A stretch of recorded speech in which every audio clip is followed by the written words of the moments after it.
Adapun 9 saham yang dinyatakan masuk dalam daftar kepemilikan terkonsentrasi tinggi yakni PT 5253 TBK atau LUCY dan Samator Indonesia Gas, maksud kami Samator Indogas TBK atau AGII. Dan berikutnya adalah saham-saham pilihan pagi hari ini yang direkomendasikan oleh Pak Hans, diantaranya adalah BJBR dengan support di 785, resistance di 830, LSIP dengan support di 1415, resistance di 1510, Mark dengan support di 750, resistance di 850. Terima kasih Anda masih bergabung sama kami. Pemirsa, Bursa Efek Indonesia merilis 9 saham dengan kepemilikan terkonsentrasi tinggi per Maret 2026. Pengumuman terbaru ini membuka peluang sekaligus risiko bagi investor di tengah potensi tekanan harga.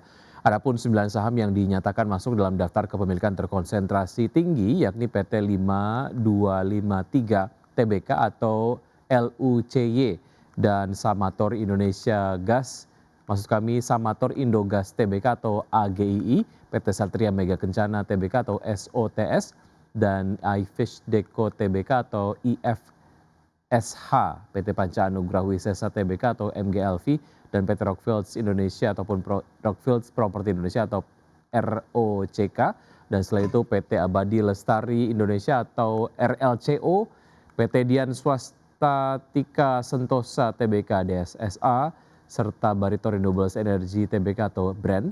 Tingkat kepemilikan terkonsentrasi pada saham-saham tersebut bahkan disebut bursa mencapai di atas 95%. Terkait dengan pengumuman ini, PJS Direktur Utama Bursa Efek Indonesia Jeffrey Hendrik mengatakan ada kemungkinan saham dengan kepemilikan terkonsentrasi tinggi yang sudah masuk dalam indeks global akan dikeluarkan atau diturunkan bobotnya usai transparansi yang dilakukan. Namun dia meyakini hal tersebut dalam jangka panjang akan baik bagi pasar saham di Indonesia dan akan membuat bobot saham-saham Indonesia akan menjadi jauh lebih tinggi di masa mendatang.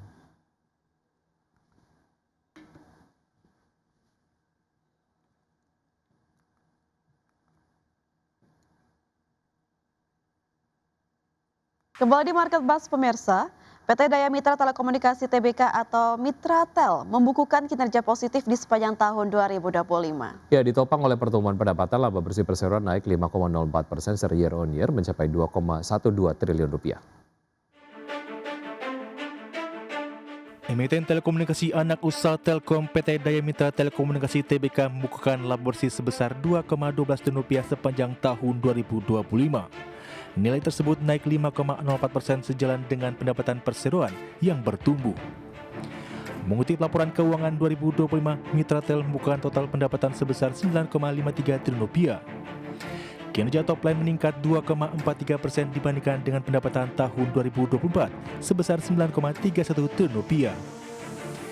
Bila dirinci 92,6% pendapatan berasal dari segmen sewa menara telekomunikasi dengan nilai 8,83 triliun rupiah. Nilai ini naik 2,35% dibandingkan dengan capaian 2024 sebesar 8,63 triliun rupiah.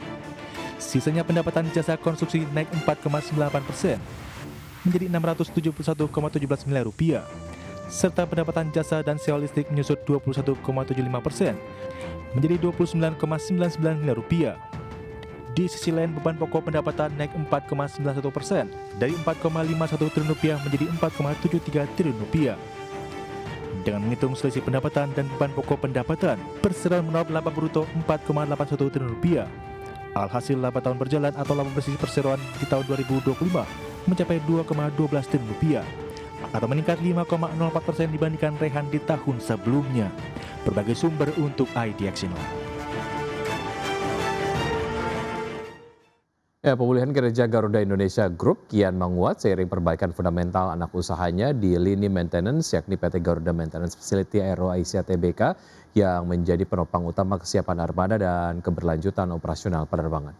Ya, sepanjang tahun 2025 PT Garuda Maintenance Facility Aero Asia Tbk mencatatkan pertumbuhan kinerja signifikan menandai fase turnaround yang mulai terrealisasi di tingkat grup.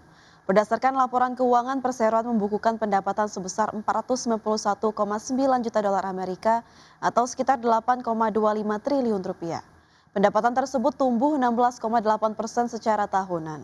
Laba perseroan juga meningkat 26,3% menjadi 33,9 juta dolar, mencerminkan perbaikan kinerja operasional dan efisiensi yang lebih terjaga. Terkait realisasi kinerja di tahun 2025, Direktur Utama PT Garuda Maintenance Facility Aero Asia Tbk Andi Farurozi mengatakan capaian tersebut mencerminkan konsistensi perseroan dalam menjaga disiplin operasional dan finansial. Jelang libur panjang di Kamis pekan lalu dan IHSG terbebani pelemahan saham Big Caps dan sentimen depresiasi nilai tukar rupiah yang ditutup lemah di level 17 ribuan per dolar Amerika.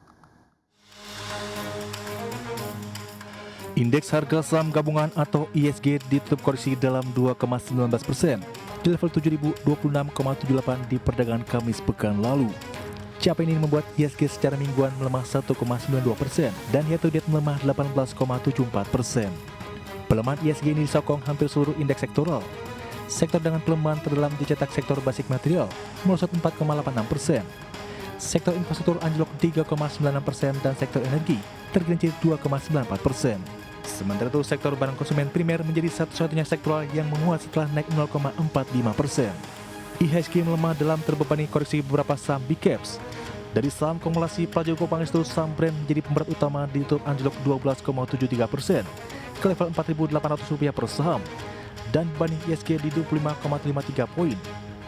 Selain itu, saham BRPT ikut masuk daftar top lagers ditutup turun dalam 12,33% di Rp1.280 per saham atau banding IHSG di 10,13 poin. Dan saham TPIA ditutup tertekan 8,95% di Rp4.170 per saham atau seret IHSG di 8,48 poin. IHSG juga terbebani pelemahan saham Big Caps lainnya. Saham AMMN ditutup koreksi 8,29% di Rp4.700 per saham. Saham ASI ditutup melemah 2,80% di Rp6.075 per saham. Dan saham BMRI ditutup koreksi 1,48% di Rp4.650 per saham. Dari dalam negeri dikutip dari Bloomberg Technos, depresiasi rupiah menjadi sentimen negatif bagi IHSG. Di Kamis rupiah ditutup lesu di hadapan dolar Amerika Serikat. $1 Amerika Serikat setara dengan Rp17.000 dengan melemah 0,12% point to point. Rupiah semakin tergerus hingga sempat mencapai titik terlemah intraday di 17.024 per dolar Amerika Serikat. Rupiah melemah dalam di tengah tekanan sentimen pasar global mengangkat tinggi pamor dolar Amerika Serikat. Dolar Amerika Serikat makin perkasa dengan level tertinggi mencapai 100,17 di Kamis. Sejalan dengan ketidakpastian yang semakin meningkat menyusul pernyataan terbaru Presiden Amerika Serikat Donald Trump kembali memperingatkan kemungkinan peningkatan eskalasi seiring Amerika Serikat terus mengarahkan aset militer di Timur Tengah. Berbagai sumber untuk iDiactional.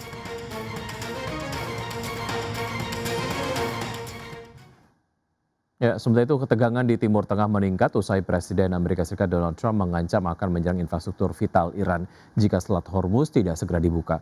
Sementara itu Garda Revolusi Iran memperingatkan akan mengintensifkan serangan terhadap kepentingan ekonomi Amerika Serikat di kawasan jika Washington nekat menyerang target sipil di Iran. Eskalasi ketegangan di Timur Tengah mencapai titik didih baru.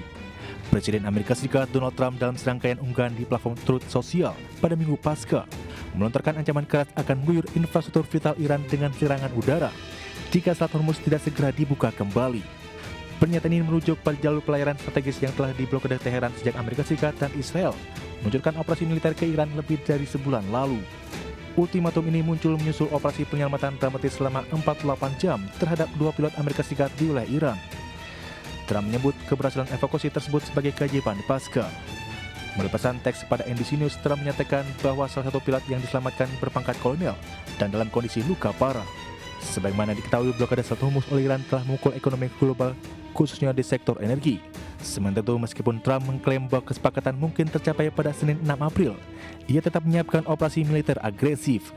Sedangkan di sisi lain, Garda Revolusi Iran telah memperingatkan akan mengintensifkan serangan terhadap kepentingan ekonomi Amerika Serikat di kawasan tersebut jika Washington nekat menyerang target sipil di Iran.